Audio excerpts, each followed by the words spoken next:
All right, everyone, welcome to another episode of Line Your Own Pockets.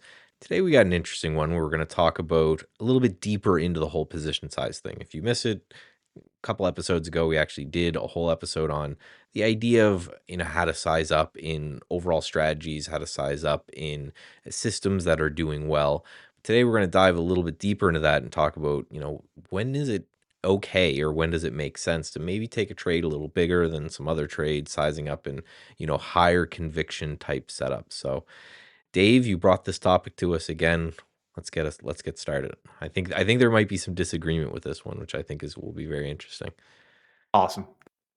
Yeah, so this is I think of this topic as one of the maybe 5 different ways to actually improve a strategy.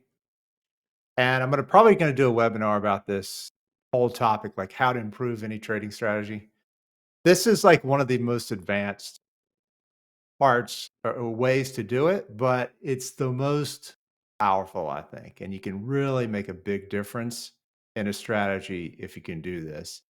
So this came out of one of the free calls I do. People on my newsletter know that um, I will occasionally do free calls, and a lot of people take me up on it. It's super fun, and there's not a sales call. I'm just like happy to help and trying to Mhm. help as quickly as I can and meet new people. It's super fun.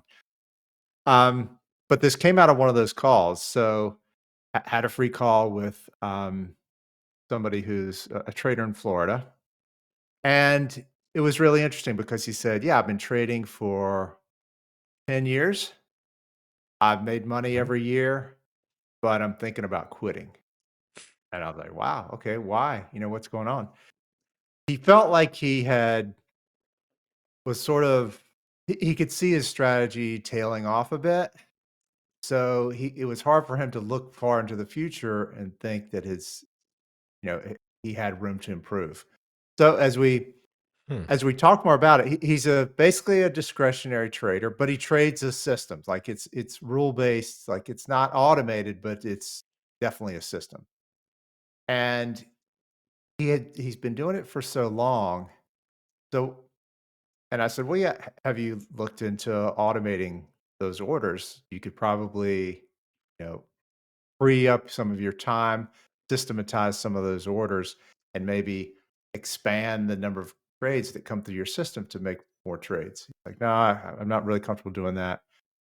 Um, he's just very comfortable being a discretionary trader. So Okay. the next thing I said was, okay, do you feel like you have the ability to identify which trades are your best trades from this system? And he said, "Oh yeah, I know exactly when the best ones come along." I said, "Well, then I think what you should do is truly, really identify that, verify that you can do that, and then take those with bigger size." And this is not something he'd considered before. And usually, a lot of traders will say they can do this, but when you look at the numbers and you look at the results and you identify the ones where they have the highest conviction, sometimes it Hmm. just doesn't really pan out. They don't really think they have.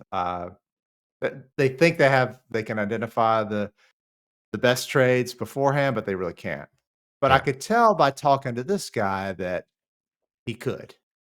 Okay. So that's the plan we came up with to, you know, figure out a way to classify like the regular trades and then the high conviction trades. Do that for a little bit and then verify the results retroactively and then start taking those with bigger size once you get that confirmation. So I don't recommend this for every strategy, but this is definitely they're definitely this is probably one of the most powerful ways to improve a strategy and make more money with it. So this is interesting. So, kind of right off the bat, my first question behind it is in that case, why are you taking the trades at all that would be kind of lower down that list? I guess it could be a frequency thing is the only thing I can think of. But more importantly, isn't it just kind of a new strategy at that point? So say you've got, you know, oh, I'm fading gaps, and that's what I do. I fade gaps. I want to look something that gaps up and it breaks down VWAP, and I short it. But I know that if the RSI is this value, that's going to be a higher conviction trade, or if the gap is this big, that's a higher conviction trade. Doesn't it just make sense to wait for that as opposed to kind of going in there and just taking things a little bit more willy-nilly, but also, um, yeah, like, why wouldn't you just take those trades and just not take the other ones? I guess it would be the first question. I got a couple here, though. Yeah, so the reason is maybe this is just 10% of the trades in the system. Mm, So if you did that, then maybe there's not enough frequency. right. So, but you bring up a good point. It is sort of, you can kind of think about it as a different system, and oftentimes that's the path. Once you start doing this, um, you can get to the point where, gosh, I can tell that these are the best trades. So why am I taking these other ones? That's Mm, a great question, a great point. Maybe you find more on the lower end that you shouldn't be taking from what you've learned by identifying the highest conviction trades. So it just opens up a whole host of different ways to improve your strategy. See, the problem is most people just are thinking in these binary terms. Does it meet my criteria? Yes, okay, trade it with the standard size. Or does it not meet my criteria and don't take the trade at all?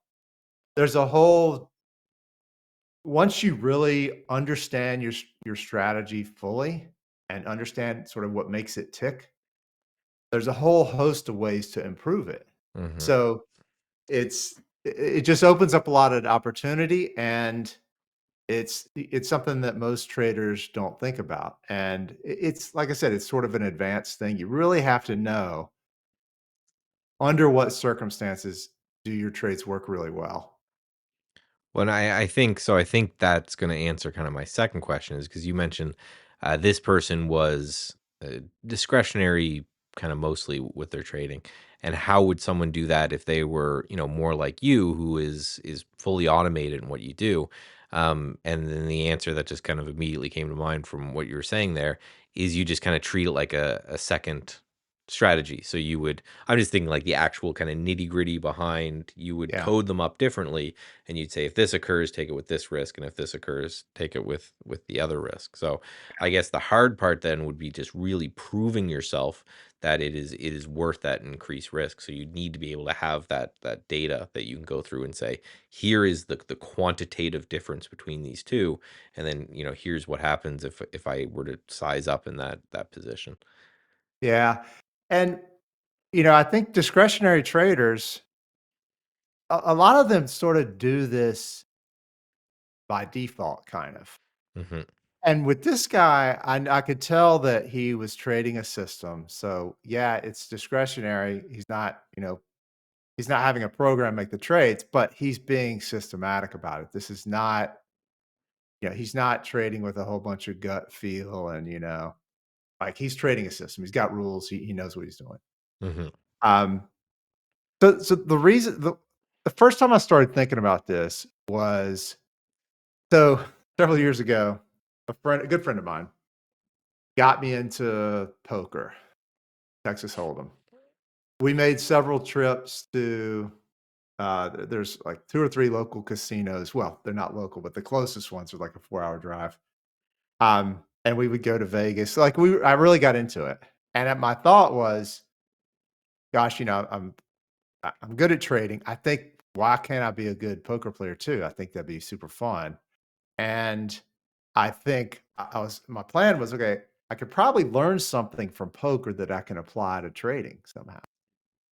And we could probably do 3 or 4 episodes just about poker. But Yeah. my main takeaway from the poker world was, great poker players know when to go all in, and they know that they have a good handle on their risk, and they know when to push it to their limit. So that was sort of my takeaway from that world, and that's what got me thinking about, okay, good poker players can do that. How can I apply that my trading strategies in a similar way. And this is what I came up with. And yeah, it's not every strategy can do this, but there are certainly certain strategies where you can do it and it makes a lot of sense to do and it's super valuable. Yeah, so I guess my next kind of question on this is like how much of a difference are you talking about? Now, ultimately, testing will hammer all this out, but you're not saying because this strategy I have is a 90% win rate to then go all in on that. There's some variance between what would be a normal trade and then what would be something that you'd really size up in. And is that just going to be, fully from the data? And then again, what kind of, because there's a moment where trading one strategy so big almost negates the gains or whatever from something else. If you're making, you know, $20,000 when you're right in trade A and you're making 200 bucks and when you're right in trade B, then there is a kind of diminishing return where, well, even if I only get, traded very infrequently on that other one, I should still just focus on more of these that I can trade really big. So, what's the delta between, I guess, normal and sized up for you? It all depends on the strategy. I've got some where the difference is pretty small, relatively small, Mhm, but then there's others where it's huge. And literally, I'm using all my buying power when this comes about, and I like get all in and um, like literally use all my buying power in these situations. And some strategies like 50% of the annual profit comes from these trades. Like it could come from just a handful of trades. So it depends on the strategy, but with the right strategy where you can take advantage of this, I'm telling you, it's incredibly powerful. well, and we should, for the newer audience, we should really define all in as meaning I'm putting all my buying power in with a protective stop, right? It will probably hit me harder than I would like if this, if it's a negative trade. But, again, I know that 99% of the audience knows that we're just saying controlled risk, just more risk. Again, if you normally risk 100 bucks on a trade, maybe you're risking, a 500 to 1,000 or something like that. We're not saying all in as in, right, I put all my chips on the table and if this loses, I'm Sure. going to have to sell my house kind of thing. Just in case there's that one guy who's like, "Oh, well, I'm fairly confident when this happens, so I'm going to go all in there." Yeah. So there's another reaction I get from traders when I suggest this, and that's, um, oh, I can't possibly tell the difference or Mm, detect any difference between trades that match my criteria and like there's just no difference. They're all basically the same. mhm.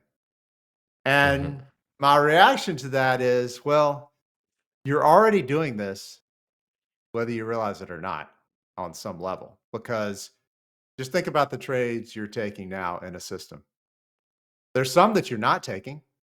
Right. So you're essentially taking some trades with, 100% of your size, Mhm. your standard size, and then there's another set of trades that you're taking with 0% of your size. So you're already doing this on some level, whether you think about it in those terms or not. So that tells me that don't tell me that you can't differentiate some of the trades you're already taking and have like they're all equal. There's just no way they're all equal. I can tell you. Well, no, and that to me just kind of reeks of someone who just doesn't have either a back test in the way that right we do when we're systematic, or they don't have the data recorded if they're more discretionary. Because if you have the data, then it's just the amount of work, right? And it could just be as simple as throwing a bunch of standard indicators in there and saying, right, what if you're above or below this, or right, this value is that value. So, yeah, the only way I could say that you couldn't tell which one's better or worse is either the amount of data or access to the data. But the kind of counter I would have to that would be that that lack of data. So say that person is very discretionary. They still do the very basic journaling, which is something that we could do in a future episode, is kind of what to record. But say they're just recording entry and exit and, money made and all that kind of stuff. And they're not really recording the intricate values of a series of indicators, or, how much the stock is gapped or what the news is. But yeah, I agree. The only way that they couldn't do that is they just don't have the data, I would imagine, to make sure that they're able to grab that. Yeah, there's another. I mean, like I said, not every strategy uh, would make sense to do this for. And one type of strategy is one where there could be a lot of tail risk. So you really Mhm. don't want to be taking big size with some of the trades in there. So that's kind of a hurdle that some traders can't get over. Yeah. When that happens, like if you got a strategy like that, thinking about this approach should make you take a step back and think, okay, the tail risk I see in this strategy is significant enough that like I can't take this other path, or I'm not comfortable taking this other path, which I know has the potential to improve strategies. So in that case, I would take a step back and maybe continue to trade that strategy in the way you're doing it, but think about how could you design a strategy that doesn't have as much tail risk that you can employ this type of technique with. Well, and I think kind of what you're describing there just comes into the importance of multi-strategy development and multi-strategy testing, because yeah, you could have, and just off the top of my head, I'm thinking something with a large amount of tail risks but makes a good income doing it would just be like simple mean reversion, things like that, right? You're buying gap downs, you're shorting gap ups, you're for day traders, or in my case, you're just buying oversold type plays. That's something that generates a pretty positive equity curve and does well over time, but every now and then you get slapped, or selling options for you derivative people out there, right?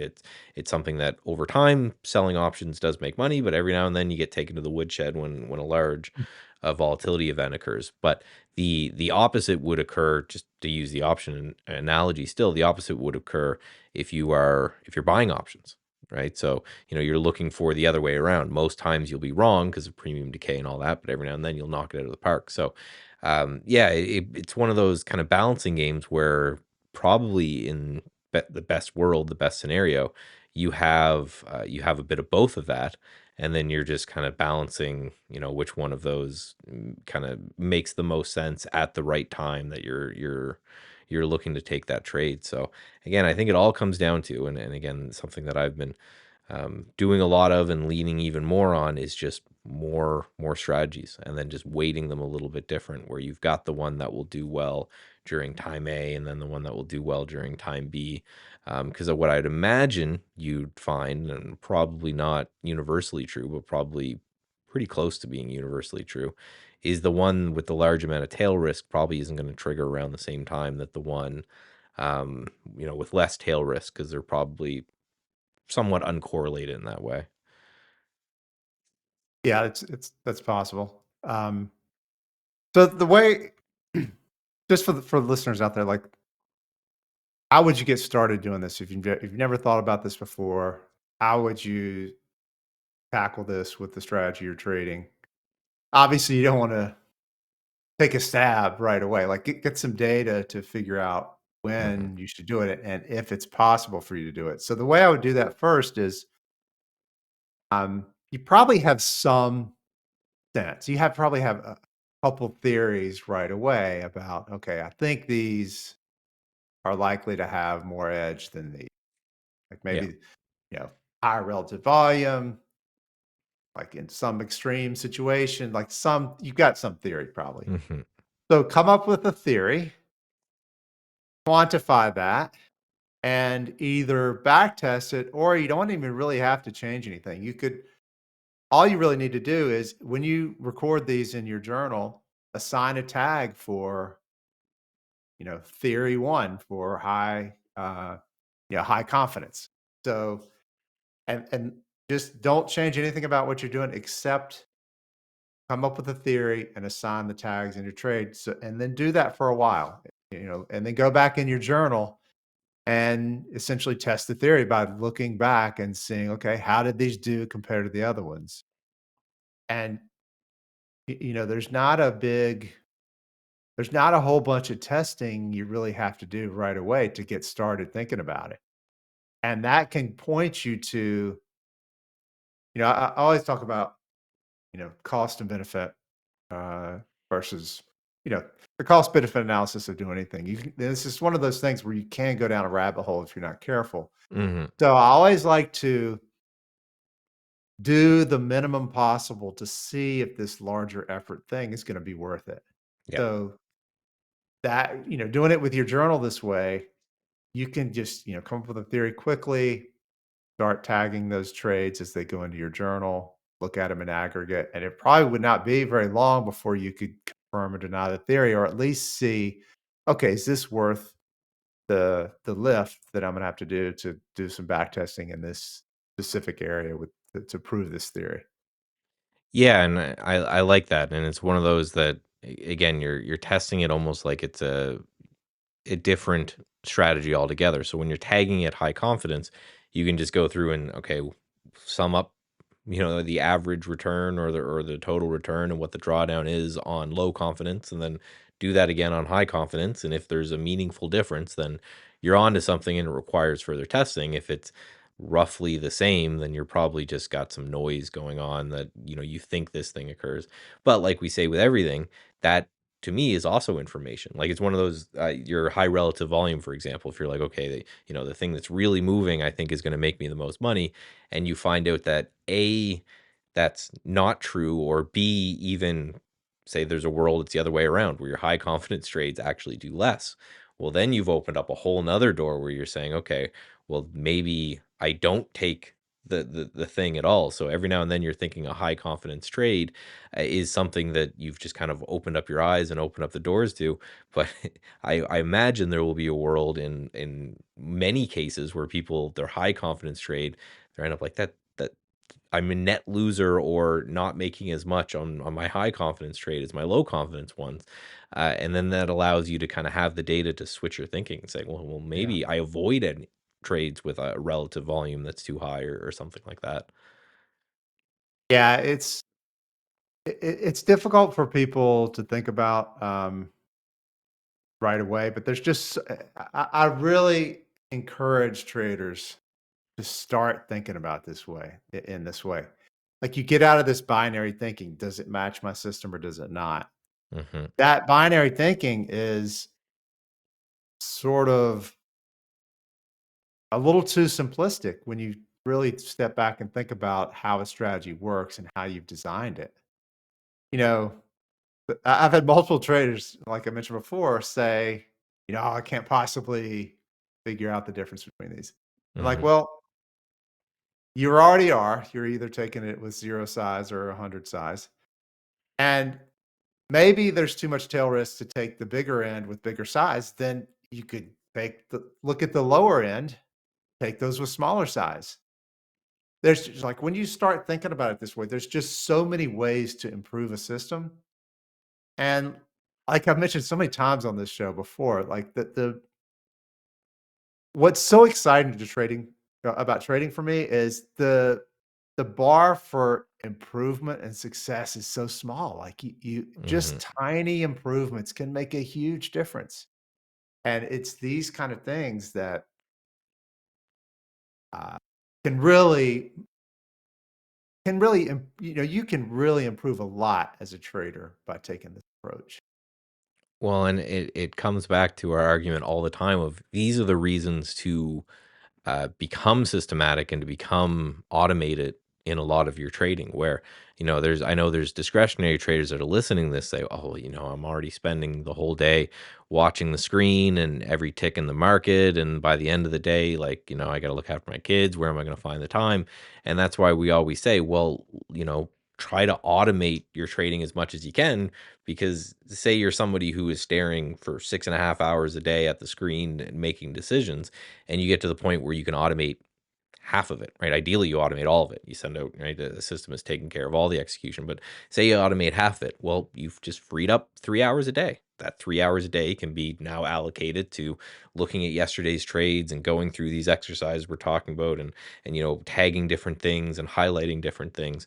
So a lot of it, for me personally, and this is speaking from experience, a lot of it comes with the letting go of the kind of day-to-day operation. So if you're looking at trading like a business, which is something that we talk about a lot, you're basically you're letting go of the menial work, which is pushing the buttons to make the trades, and then that frees you up to do what would be the high level, more CEO or owner work of coming up with new ideas, right? Tweaking things that are going on.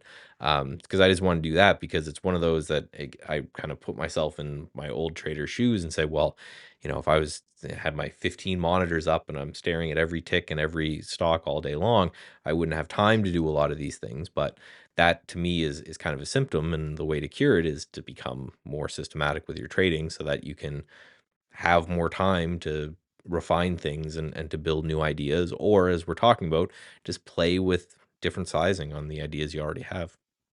Yeah. Yeah, I think there's, um, if traders will, a lot of traders have come up with one strategy, and then the next step they believe is, okay, well, I have to come up with a completely new one that's uncorrelated Hmm. to make it to the next level. But in reality, there's so many ways to improve a strategy that's already working and get more money from it. And that is really, and the other thing about that is when you're already trading a strategy, you've already kind of done the hard part. You're trading it in and out now. You understand fully how it works and how it operates. You're not in backtest world trying to decide, trying to figure out, is this going to work in real life? You're Hmm. already trading. You know it works in real life. So it's a much easier thing to improve a strategy that's already working than come up with a completely new one from scratch. So I mean, like I like to say, the best way to come up with a great strategy is to start with an okay one and improve it. Yeah. And there's Well, just so many ways to improve a strategy. It's like I do these. A lot of people will come to me and I'll do these strategy assessments. This offering I have. mhm. Several traders have gone through it. Um, there's not a single trader that has gone through there that I haven't been able to help them improve their strategy significantly. So I can tell you like that. I just know that there's tons of different ways to improve a strategy that's working that people just don't realize. Yeah, and again, I think if we go to the biggest culprit of that, I would say it's people not recording their data. That's where I would go back to of something that again was drilled into me early. But if you're approaching this trading game from somewhere that wasn't like myself with a prop world, or even you just being a big data guy anyway, I think there's probably a large percentage of the populace out there that's trading that isn't recording these at all. Now, the benefit is you don't need to record as much as you used to, because in a lot of cases your broker or your prop firm or whatever will have good reporting on it. But yeah, I think a lot of it is just that inability to dive into the data, and I think that comes from a lot of, and I'm speaking a little bit of experience here because I'm getting back into this day trading world, is trading too many strategies kind of at what time and changing them too quickly, so you don't end up having the data there. So I think that's kind of the root cause to a lot of this, is people just not having that information in which to look at and play the system. So I'd say if you're hearing this and this is kind of speaking on you to say, hey, I want to be able to size up an XYZ area or position or whatever that I'm doing, I think, right, step one is really make sure that you're recording this data, because you're going to need it if you're going to especially do something like, I'm going to take these positions way bigger than these. You have to have that confidence in order to do it, because what will inevitably happen is the first time you push the button to size up in a certain position, that's just naturally going to be a loser. It's just the nature of things, right? So you need the confidence to say, okay, I understand that that's what's going to happen, and I'm going to get hit harder, but I have the data here to kind of back that up and prove that over time that this is the right decision, the right thing to do. So yeah, have that data for sure. Yeah, I think that's totally true. There's a lot you can do to recreate that data retroactively. You could download all your executions for the past X days and enter them in a journal. So you can get a lot of that data retroactively if you're not doing it now. Hmm. But yeah, of course, we should do a whole episode on this. What to record, how to, um, put yourself. What you're really doing is recording information for your future self to be able to go back and run reports like this to figure out and make these higher level decisions. I So think yeah, I that think that's totally right. Yeah, I think that'd be a really good, maybe the next one. I don't know. We'll talk about this online, but I think that'd be a real good, probably multiple episodes on the process of journaling. And you talk all the time about the frequency of journaling is important, but yeah, let's just. I'll probably find value from that as well. Hearing more of your process on how you run down, how you journal, what to record, when to do it, right? That kind of stuff. I think is really really important because I think a lot of people look at journaling it being more daunting than it actually is when you get Yeah. into it. Some people, they feel like they need to create an Excel spreadsheet by scratch or do something like this. I think a lot of people will be surprised a lot of the tools and a lot of the simple way to do it. But yeah, I think a nice step by step process of what to record and when I think might help the people. So maybe next time So we'll look at what's on the docket. yeah, and I think, people get the wrong impression when you say journal. Like, some people think of that the first thing they think of is like a diary where they're Hmm. going and writing what they ate today and how they felt, like, all that's BS. Hmm. Like, what I'm talking about is a database of your trades that you can actually do something with and improve. Yeah.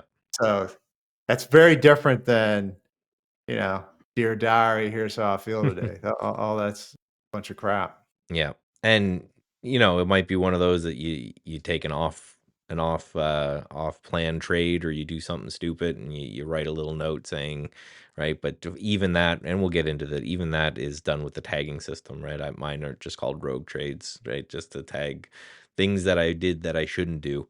And that in and of itself can open up your eyes if you do that for a couple months and look back and go, oh, if I didn't take all those rogue trades, look at the amount of money I have. So yes, I think that's a good one. We'll probably end up doing that next. But for the sizing up for going bigger, there wasn't as much disagreement as I thought. But do you have anything else to disagree with, or do we think we're Um, in pretty good agreement here? I think we're in pretty good agreement here. A couple other things that I'll say here. When you go back and look at your buying power consumed over time as you make trades, Hmm. there's going to be a lot of room in there. And you're not going to be consuming all your buying power all the time. So that opens up the possibility here to use that more efficiently. Like, I'm sure we'll do a whole episode on that at least. But that should give you motivation. How can I've got more potential here with my account. What can I do with it? And that this is a natural thing there. The other thing to do is go back and look at your trades, look at your most profitable trades, and imagine you took those with 3 or 4 times the size. Hmm. I mean, that's the motivation here and the possibility of what you can do. So, um, Well, that's not obviously very that easy, right. but just you could just look at that and imagine the potential here.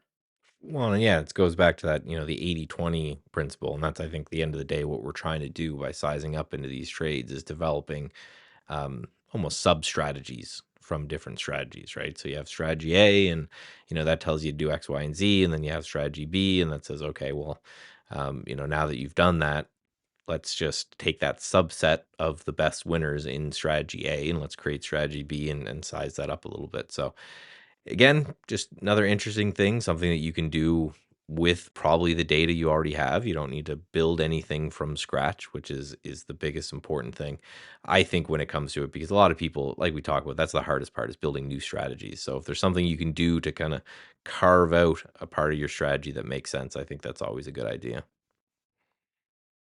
Yeah, I totally agree. Cool. Well, until next time, I'm Michael Noss. And I'm Dave May, and we'll hope you join us next week on Line Your Own Pockets.